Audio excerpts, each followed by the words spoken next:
Hello friend, स्वागत है आपका अपना यूट्यूब चैनल कॉम्पिटिटिव गाइडर में। कॉम्पिटिटिव गाइडर चैनल के माध्यम से हम लोग हिंदी भाषा एवं साहित्य का वस्तुनिष्ठ इतिहास देख रहे हैं, जिसमें धीमे धीमे आगे बढ़ते हुए आज हम लोग 24वें वीडियो पर पहुंच चुके हैं। अभी से पहले 23 वीडियो अपलोड किया जा चुका है। अगर आप लोग चैनल पर नए हैं तो चैनल के प्ले लिस्ट पर जाएँ और सभी वीडियो को देखें, और साथ ही आप चैनल पर नए हैं तो चैनल को सब्सक्राइब कर दें और अपने जो भी क्वेरी, जो भी कमेंट्स हैं, आप कमेंट सेक्शन में लिखें, ताकि हम आपके इस कमेंट्स के सुझाव के रूप में पढ़कर हम आपको अच्छे तरीके से और अगले वीडियो में एक्सप्लेन करने की कोशिश करेंगे। तो चलिए आज के वीडियो को स्टार्ट करते हैं। आज का जो वीडियो है वह हिंदी उपन्यास का विकास है, जिसका आज पार्ट 3 वीडियो, इसका पार्ट 2 वीडियो तक अपलोड किया जा चुका था। तो आइए हम लोग देखते हैं आज के महत्वपूर्ण पॉइंट्स को। तो अभी से पहले हम लोग ये सभी राजीव सक्सेना, इकबाल बहादुर देवसेन, नरेंद्र कोहली, ये सभी के बारे में हम लोग देख लिए थे हमने पिछले वीडियो में। यहाँ से आपको हमने छोड़ा था, यानी शरद पागरे की महत्वपूर्ण कृतियां से आज हम लोग देखेंगे। तो आइए देखते हैं इनके उपन्यास, वर्ष और विषय वस्तु।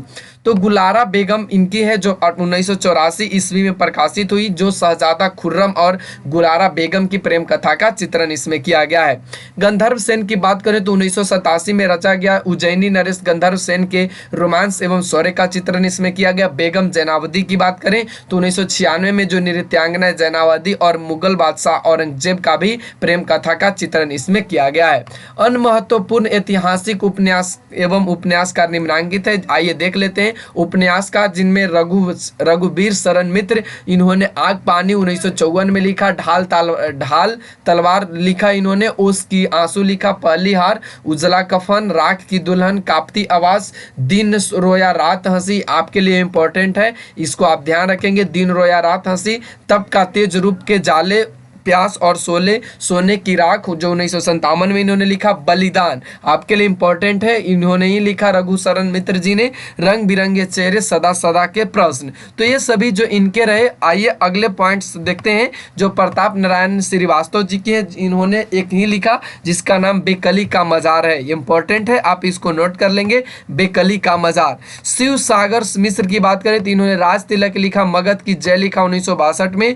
मन्नू शर्मा की बात करें तो इन्होंने द्रौपदी की आत्मकथा 1974 में, द्रोण की आत्मकथा 1976, कर्ण की आत्मकथा 1978, अभिशप्त कथा 1982, शिवाजी का आशीर्वाद, कृष्ण की आत्मकथा 8 भाग में इन्होंने लिखा। गंधारी की आत्मकथा 2004 लिखा।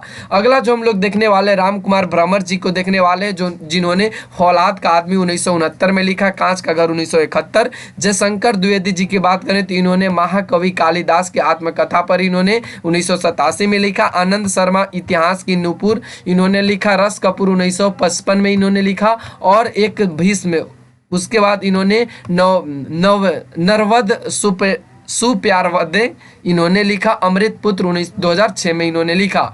बच्चन सिंह की बात करें तो इन्होंने लिखा सूता व सूत्र पुत्रोवा, आपके लिए बहुत इंपॉर्टेंट है, ये जो है आपके लिए बहुत इंपॉर्टेंट, इसको आपको नोट करने हैं। और पंचाली 2001 में इन्होंने लिखा, तो दोनों यहाँ से इंपॉर्टेंट है। मायानंद मिश्र जी की बात करें तो इन्होंने प्रथम शैलपुत्री लिखा इन्होंने। मंत्र पुत्र 1990 में लिखा। पुरोहित 1999 में लिखा। फणीश्वर नाथ रेणु हिंदी के आंचलिक उपन्यास के जन्मदाता के रूप में प्रसिद्ध है, तो आप इसको नोट कर ले, आपके लिए बहुत इंपॉर्टेंट यह पॉइंट्स हो जाएगा। वैद्यनाथ मिश्र नागार्जुन रचना क्रम में प्रथम आंचलिक उपन्यासकार हैं, ध्यान रखेंगे। वैद्यनाथ मिश्र जो है वह नागार्जुन रचना के क्रम में प्रथम आंचलिक उपन्यासकार हैं। इनकी प्रमुख रचना इस प्रकार है, तो आइए देख लेते हैं। रतिनाथ की चाची 1948 में इन्होंने लिखा। इसका जो विषय वस्तु रहा वह मिथिलांचल की सामाजिक जीवन के अंतर्विरोध एवं नारी शोषण की समस्या का इन्होंने चित्रण किया है।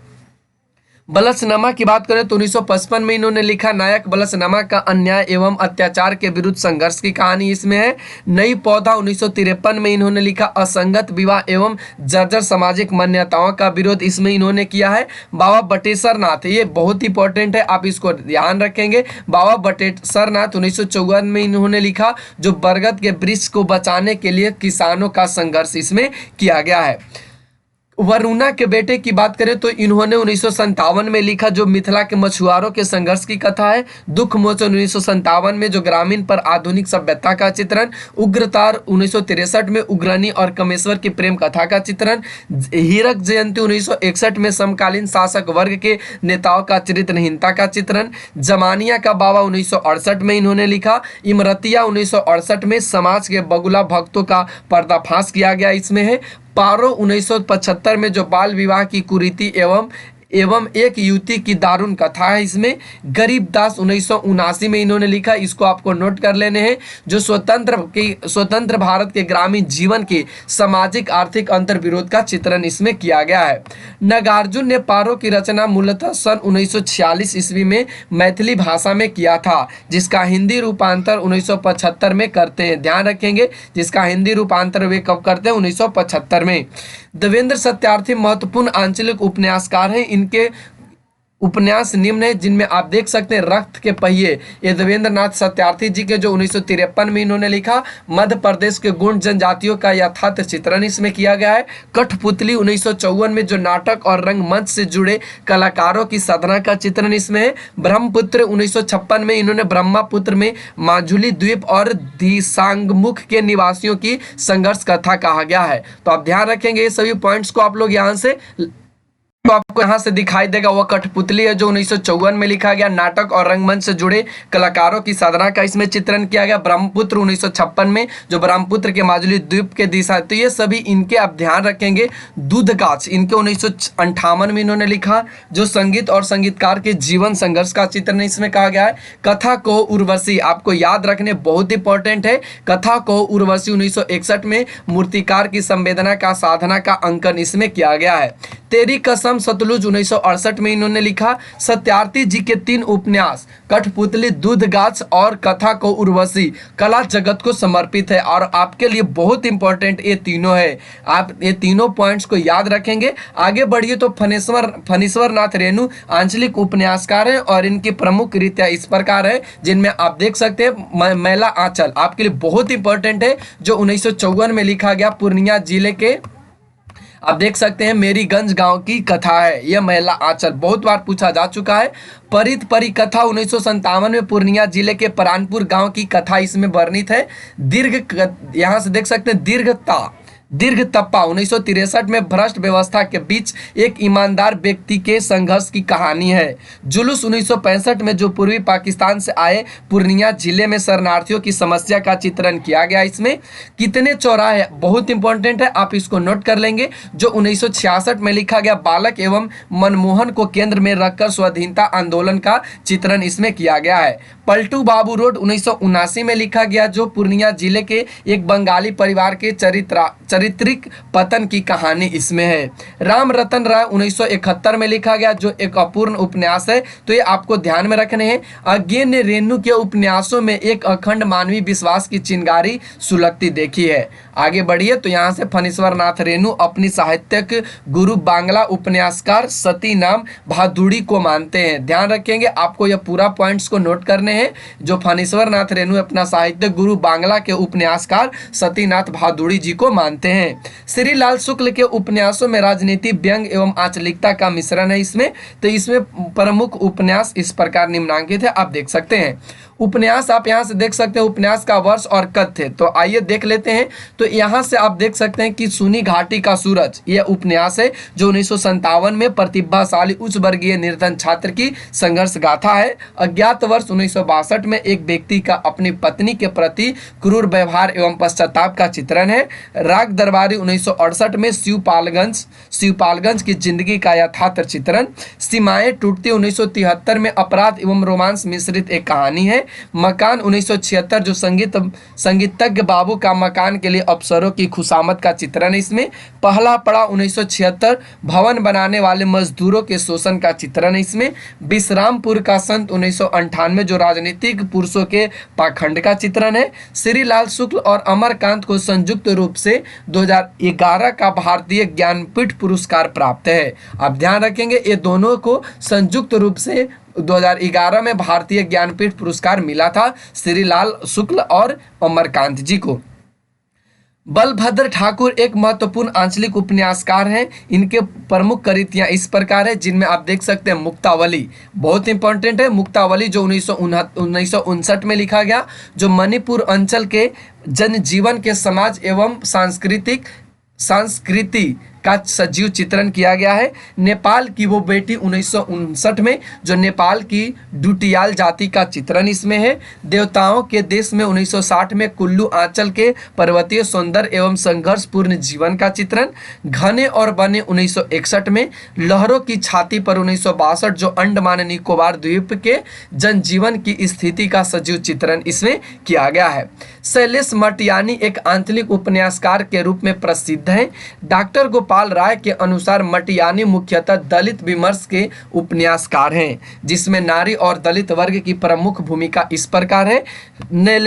शैलेश मटियानी के औपन्यासिक संसार विस्तृत है, जो निम्नांकित है, आप देख सकते हैं। उपन्यास में बोरावली से बोरी बंदर तक जो 1959 में लिखा गया। बम्बई के भागदौड़ एवं आधुनिक यांत्रिक जीवन का इसमें चित्रण है। कबूतर खाना 1959 बम्बई के भुलेश्वर मोहल्ले में रहने वाले मध्यम वर्गीय जनों का चित्रण है। किस्सा नर्मदा बेन गंगूबाई का 1960 में, जो बम्बई के सेठानियों के अनैतिक यौनाचार का चित्रण है। हौलदार 1960 में अल्मोड़ा अंचल के एक पंगु पात्र की मानसिक कुंठा का चित्रण। तिरिया भली न काट की 1961 में। चिट्ठीर सेन 1961 में नारी की अभिशप्त नियति एवं मानवीय संवेदना का अंकन। चौथी मुट्ठी 1962। बारूद और बचुली 1962। मुख सरोवर के हंस 1962 कुमाऊं क्षेत्र के प्रसिद्ध लोक कथा अजित बफौल पर आधारित। एक मुठ सरसों 1962 वर्ण संकर शिशु की सामाजिक अवज्ञा एवं अपमान का चित्रण। कोई अजनबी नहीं 1966 पहाड़ी स्त्री रामरती की भटकन एवं मनोव्यथा का चित्रण। दो बूंद जल 1966 देह व्यापार का सौदा करने वाली दलित पहाड़ी स्त्रियों का अंकन। दो दुखों का एक सुख 1966।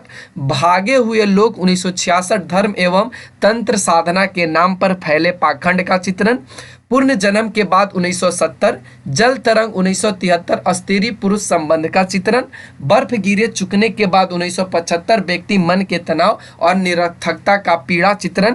उगते सूरज की किरण 1976। छोटे छोटे पक्षी 1977 एक प्रेम कथा है। रामकली 1978। सर्पगंधा 1979 जो पर्वतीय क्षेत्र के दलित समाज के अधिकारों की लड़ाई का चित्रण। आकाश कितना अनंत है 1979 पहाड़ी शहर के प्रबुद्ध पात्रों की संघर्ष गाथा है। उत्तरकांड 1980। डेरे वाले 1980। सवित्री 1980। गोपुली गफूरन 1981 जो नायिका गोपली के नारी व्यक्तित्व का अद्भुत चित्रांकन है। 52 नदियों का संगम 1981 बेश्या जीवन एवं उनके दलालों की त्रासद जिंदगी का चित्रण। अंध कुंभ की यात्रा 1983। मुठभेड़ 1983 जो सरकारी तंत्र की संवेदन शून्यता एवं अमानवीयता का अंकन। नागरवल्ली 1985। माया सरोवर 1987 स्त्री पुरुष के संबंध का चित्रण। चंद औरतों का शहर 1982। तो ये सभी आपने यहाँ से देखा, ये जो सभी आपको यहाँ से देखने को मिला, ये सभी जो उपन्यास हैं वे शैलेश मटियानी के औपन्यासिक उपन्यासकार हैं। चलिए आगे अब जो हम लोग देखने चलेंगे वह राजेंद्र अवस्थी त्रिशित आंचलिक उपन्यासकार हैं और इनकी प्रमुख रचना इस प्रकार, जिनमें सूरज किरण की छांव 1959, बस्तर के गोंड जनजाति के जीवन संघर्ष का अंकन, जंगल के फूल 1960 मध्य प्रदेश के गोंड जनजाति के सामाजिक सांस्कृतिक जीवन का अंकन, जाने कितनी आंखें 1969 बुंदेलखंड के एक गांव वीजाबाड़ी की कथा है। तो आप ये सभी पॉइंट्स को देख लेंगे। मछली बाजार ये बहुत इंपॉर्टेंट है, आप इसको नोट कर लेंगे, जो 1977 में। एक रजनीगंधा चोरी 1985 में। तो ये सभी आपको पढ़ लेने हैं। इसका पॉइंट वीडियो पॉज कर करके आप इसको अवश्य पढ़ लें ताकि आपको समझ में आ जाए। चलिए अगला जो हम लोग देखेंगे, रामदरस मिश्र एक आंचलिक उपन्यासकार ये भी हैं। इनकी प्रमुख रचना इस प्रकार है, जिनमें पानी के प्राचीर 1961 में इन्होंने लिखा, जो गोरखपुर जिले के पांडेपुरवा गांव के किसानों के जिंदगी का यथार्थ इसमें चित्रण है। जल टूटता हुआ 1969 में लिखे, जो स्वतंत्रता प्राप्ति के बाद ग्रामीण जीवन का एक यथार्थ है। बीच का समय 1970 में अनमेल विवाह की त्रासदी एवं तनाव का चित्रण इसमें है। सूखता हुआ तालाब 1972 में अनैतिक रूढ़ियों के बंधन से जकड़े हुए गांव का चित्रण है। अपने लोग 1976 गोरखपुर की कस्बाई एवं ग्रामीण जीवन का मिश्रित चित्रण है। तो ये सभी आपको पॉइंट्स वीडियो पॉज करके आपको देखने हैं। चलिए आगे हम लोग जो देखेंगे, थकी हुई सुबह, ये भी इनके हैं, जो 1993 में एक ग्रामीण नारी की कहानी है। 20 बरस आपके लिए बहुत इंपॉर्टेंट, जो 1996 में रिपोर्टाज शैली में लिखा हुआ उपन्यास है। तो ये जो सभी आपको देखने को मिला, ये रामदरस मिश्र जी के हैं। चलिए आगे का जो पॉइंट्स हम लोग देखेंगे वह हिमांशु श्रीवास्तव जी के हैं, जो भी निम्नलिखित उपन्यासों की रचना किए हैं, जिनमें लोहे का पंख 1957, नदी फिर बह चली 1961, रथ से गिरी बांसुरी 1967, कुहासे में जलती एक धूप बत्ती 1976, रिहर्सल 1978, अपनी अपनी कंदिल 1979, पिछली रात का अंधेरा 1980, भीत चित्र की मयूरी 1980, न खुदा न सनम 1980। तो ये सभी जो आपको देखने को मिला, यह हिमांशु श्रीवास्तव जी के हैं। अगला जो हम लोग देखेंगे वह गुलशेर खां सानी के देखेंगे, जिन्होंने अग्रांकित उपन्यासों की रचना की है, जिनमें काला जल 1965 में इन्होंने लिखा, जो बस्तर जिले के जगदलपुर के दो मुस्लिम परिवार की 3 पीढ़ी की कथा है। कस्तूरी आपको ध्यान रखने, जो 1964 में इन्होंने लिखा, पत्थरों में बंद आवाज 1964, नदी और सिपिया इंपॉर्टेंट है, जो 1970 में इन्होंने लिखा, पुरुष की मानसिकता पर यह आधारित है। एक लड़की की डायरी, यह भी इंपॉर्टेंट है, जो 1973 में इन्होंने लिखा, फूल तोड़ना मना है 1980 में, सांप और सीढ़ी 1983 में। तो ये सभी आप एक बार वीडियो पॉज करके आप खुद से भी पढ़ने की कोशिश करें, और साथ में अगर आप लोग चैनल पे नए हैं तो चैनल पे सब्सक्राइब और अपना कमेंट लिखना ना भूलें। अगला जो हम लोग देखेंगे, राही मासूम राज के महत्वपूर्ण उपन्यास अग्रकांति हैं, अग्रांकित है। तो आइए देख लेते हैं। आधा गांव 1966 में इन्होंने लिखा, जो गाजीपुर जिले के गंगोली गांव के सैयद मुसलमानों की कथा है इसमें। टोपी शुक्ला 1969 में इन्होंने लिखा, हिंदू मुस्लिम संबंधों की समस्या का इसमें चित्रण है। हिम्मत जौनपुरी 1969 में लिखा, जो गाजीपुर जिले के एक मुसलमान की कथा है। ओस की बूंद 1970, दिल एक सादा कागज 1973, सीन 75 1977 में इन्होंने लिखा, कटरा बी आरजू 1978 में लिखा। ये सभी जो उपन्यास है आपको देखने हैं, 1-2 बार अवश्य देखें वीडियो को, ताकि आपको समझ में आए। अगला जो हम लोग देखेंगे वह हिमांशु जोशी को देखेंगे। ये भी एक आंचलिक उपन्यासकार के रूप में माने जाते हैं। तो आइए इनका जो उपन्यास है उनमें महासागर 1972 है, जो अंडमान निकोबार द्वीप समूह की आदिवासी की लड़की की कथा है। अरनय 1973 पहाड़ी जीवन की व्यथ कथा है। छाया मत छूना मन 1974 एक लड़की की अपने परिवार के लिए त्याग एवं बलिदान की कथा। कगार की आग 1976 अल्मोड़ा जिले के लघौना गांव की गोमती की कहानी है। तुम्हारे लिए 1978 समय साक्षी है 1982। सुराज 1982 नायिका गांगी के जीवन संघर्ष का चित्रण। विवेक राय एक आंचलिक उपन्यासकार हैं और इनके भी उपन्यास निम्नांकित हैं, जिनमें आप देख सकते हैं पुरुष पुराण 1975, उसके बाद लोकरीन 1977, जो ग्रामीण संस्कृति एवं आयातित आधुनिक संस्कृति के बीच का तनाव है। तो ये सभी आपको देखने हैं। यहाँ से इम्पोर्टेंट एक यह है, जिसका नाम है देहरी के पार 2003 में, और मंगल हारी ये 2000। तो ये तीनों पॉइंट्स को आपको ध्यान रखने हैं। अगला जो है वह भगवान दास मोरलवाल, ध्यान रखेंगे, भगवान दास मोरलवाल एक महत्वपूर्ण आंचलिक उपन्यासकार के रूप में ये भी प्रसिद्ध हैं, और इनके उपन्यास में काला पहाड़ 1999 में इन्होंने लिखा, जो देश में बढ़ती हुई सांप्रदायिकता का संवेदनात्मक चित्रण इसमें किया गया है। बाबल तेरे देश में, यहाँ बाबुल होना चाहिए लेकिन बाबल लिखा गया है, बाबुल तेरे देश में 2004 में, जो पितृसत्तात्मक समाज में अस्थिरी की दारुण व्यवस्था का कथा है इसमें। रेत 2008 में लिखा, रेत आपको ध्यान रखना है भगवान दास मोरवाल जी के हैं। अगला जो आप देखने वाले हैं महत्वपूर्ण अन्य आंचलिक उपन्यास एवं उपन्यासकार, तो आइए देख लेते हैं। उपन्यास में यमुना दत्त वैष्णव, इन्होंने जो उपन्यास लिखा इसमें इन्होंने शैलबधु लिखा जो 1959 में। केशव प्रसाद मिश्र, इन्होंने कोहबर की शर्त 1965 लिखा। मनहर चौहान, इन्होंने हिरना सावरी 1962 लिखा। योगेंद्र सिन्हा बन के मन में 1962 लिखे। श्याम परमार मुरझाला 1963 में। मधुकर गंगाधर मोतियों वाले हाथ 1963 में इन्होंने लिखा। फिर से कौ 1964 में। सुबह होने तक 1969 में। मायानंद मिश्र की बात करें तो इन्होंने माटी के लोग सोने की नैया 1968 में लिखा। रघुवर दयाल सिंह त्रियुगा लिखा 1967 में। रामदेव शुक्ल ग्राम देवता 1982, विकल्प 1986। फिर उसके बाद हर गुलाल जी ने लिखा भीतरी कुआं 1974 में। प्रगतिवादी एवं मार्क्सवादी विचारधारा के उपन्यासकारों में प्रथमतः यशपाल का नाम आता है और इनके प्रमुख उपन्यास इस प्रकार हैं, जिनमें आप देख सकते हैं दादा कामरेड 1941 में। विषय वस्तु जो इसका रहा वह क्रांतिकारियों की गतिविधियों का विश्वसनीय चित्रण है। देशद्रोही 1943 सन 1930 से 1942 तक की राजनीति स्थिति का अंकन है। दिव्या 1945 जो ऐतिहासिक कल्पना है। पार्टी कामरेड 1946 जो कम्युनिस्ट पार्टी की विचारधारा एवं कार्यक्रम का समर्थन है। मनुष्य के रूप में 1946। अमिता 1956 जो एक ऐतिहासिक उपन्यास है। झूठा सच भाग 1 1958 में। राष्ट्र विभाजन एवं त्रासदी का चित्रण। झूठा सच 2000 भाग 2 जो 1960 में। स्वतंत्रता प्राप्ति एवं देश के विकास तथा देश के भावी निर्माण के बुद्धिजीवियों का इसमें भूमिका चित्रित किया गया है। 12 घंटे 1962 में जो प्रतिवर्ती संबंधी परंपरागत मूल्यों का व्यर्थता का चित्रण है। अप्सरा का श्राप 1965 में जो ऐतिहासिक पौराणिक उपन्यास है। क्या फंसे 1968 में। मेरी तेरी उसकी बात 1974 में जो स्वाधीनता आंदोलन एवं उत्तर भारतीय समाज की राजनीतिक संघर्ष का चित्रण इसमें किया गया है। अगला जो पॉइंट्स हम लोग देखने वाले हैं वह झूठा सच 2 भागों में जो प्रकाशित हुआ।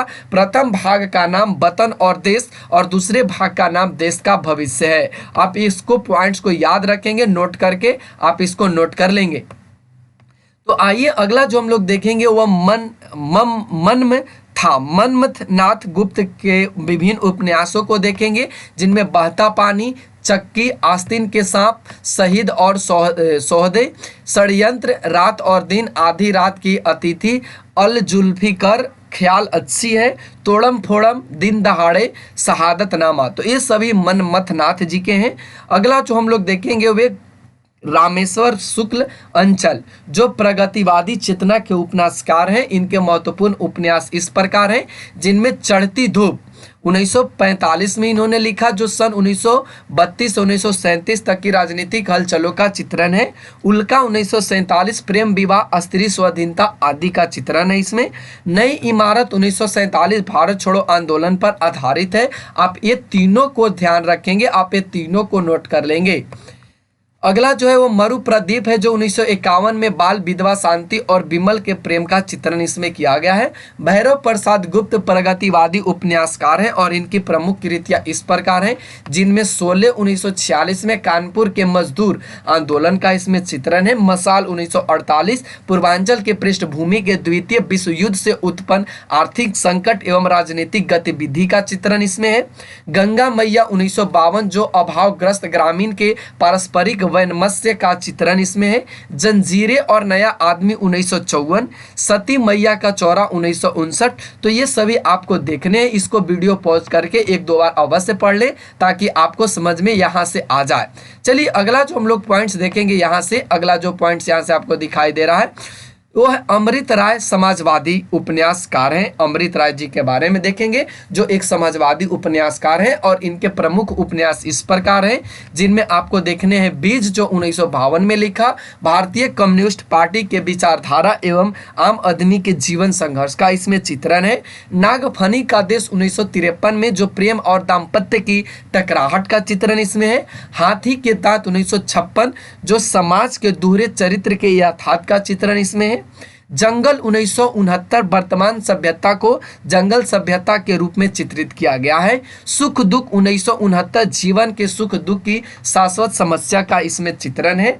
भटियाली 1969 जो अविवाहित चित्रा के प्रेम द्वंद्व का चित्रण है। धुआं 1977 नई पीढ़ी के भटकाव एवं सामाजिक राजनीतिक मूल्यहीनता का चित्रण है। तो ये सभी पॉइंट्स आपको देखने हैं। अब आइए हम लोग देखते हैं अमरकांत जी के बारे में, जो एक प्रगतिशील उपन्यासकार है और इनकी प्रमुख कृतियां इस प्रकार है। सूखा पत्ता 1959 में जो कथानायक कृष्ण की प्रेम कथा का चित्रण है। आकाश पक्षी 1967 में स्वाधीन भारतीय समाज के अंत विरोधों का अंकन किया गया। काले उजले दिन जो 1969 में लिखा गया, विमाता के व्यवहार से एक व्यक्ति के विघटित चरित्र का चित्रण इसमें है। ग्राम सेविका 1981 में यह लिखा गया है। 20 की दीवार 1981 एक स्त्री और अनेक पुरुषों के प्रति आकर्षण की यह कथा है। सुखजीवी 1982, सुवत्र पांडे की पतोहू, इन्हीं हथियारों से 2003 जो भारत छोड़ो आंदोलन से लेकर स्वतंत्रता प्राप्ति तक के सामाजिक राजनीतिक याथात्र का इसमें चित्रण किया गया है। तो ये सभी पॉइंट्स आपको क्लियर होगा, समझ में आ गया होगा। अगला जो हम लोग पॉइंट्स देखेंगे वह अमरकांत और श्रीलाल शुक्ल को 2011 का 45वां भारतीय ज्ञानपीठ पुरस्कार संयुक्त रूप से मिला था, जैसा कि हमने ऊपर भी आपको बताया है। अब यहाँ से जो हम लोग देखने वाले हैं वह भीष्म साहनी के महत्वपूर्ण उपन्यास को देखेंगे, जिनमें झरोखा 1967 है और इसका जो विषय रहा वह आर्य समाज मध्यम वर्गीय परिवार का अंकन। कड़िया जो है वह 1970 में दाम्पत्य जीवन। तमस आपको ध्यान रखना है जो 1973। बसंती 1980 जो दिल्ली महानगर की झुग्गी झोपड़ी वाले गंदी बस्तियों का अंकन है। मयादास देखिए यहाँ से मयादास जो 1988 में सन 1840 से 1920 तक के पंजाब के राजनीतिक समाजी यथार्थ का चित्रण है। कुंतो है जो 1993 में नारी जीवन के चिरंतन पराधीनता जन्य पीड़ा का अंकन है। नीलू नीलिमा नेलोफर जो 2000 में।